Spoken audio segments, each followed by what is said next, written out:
Hello दोस्तों, नमस्ते, प्रणाम। हम उदयराज यादव अपने यूट्यूब चैनल पर आप सभी का स्वागत है। मैं एक छोटा सा भक्ति गीत गाने जा रहा हूँ। अगर आप लोगों को पसंद आए तो लाइक, कमेंट, सब्सक्राइब जरूर करना दोस्तों। बतावा जननी राम कहिया ले आई हैं, बतावा जननी राम कहिया ले आई हैं। 14 बरिसवा के दिन कब वो रही हैं, 14 बरिसवा के दिन कब वो रही हैं।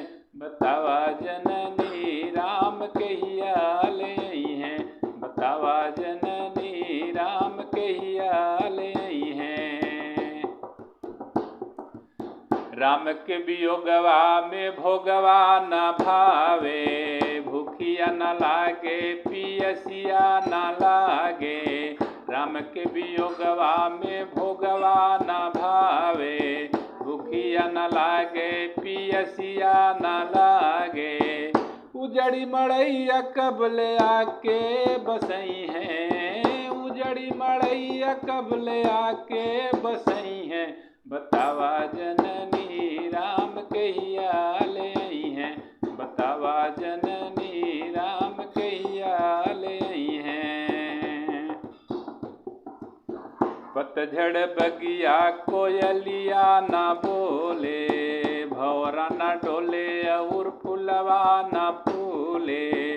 पतझड़ बगिया कोयलिया न बोले, भंवरा न डोले और फुलवा न फूले।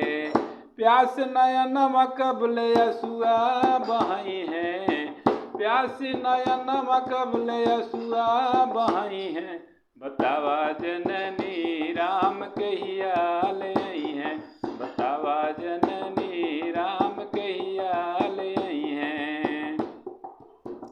राम के सनैया में नैया सुखाली, जैसे पपीहा तरसे बिना पानी।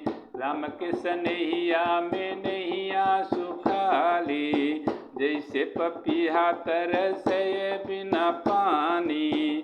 भैया भरत कब ले असरा पुरई हैं, भैया भरत कब ले असरा पुरई हैं।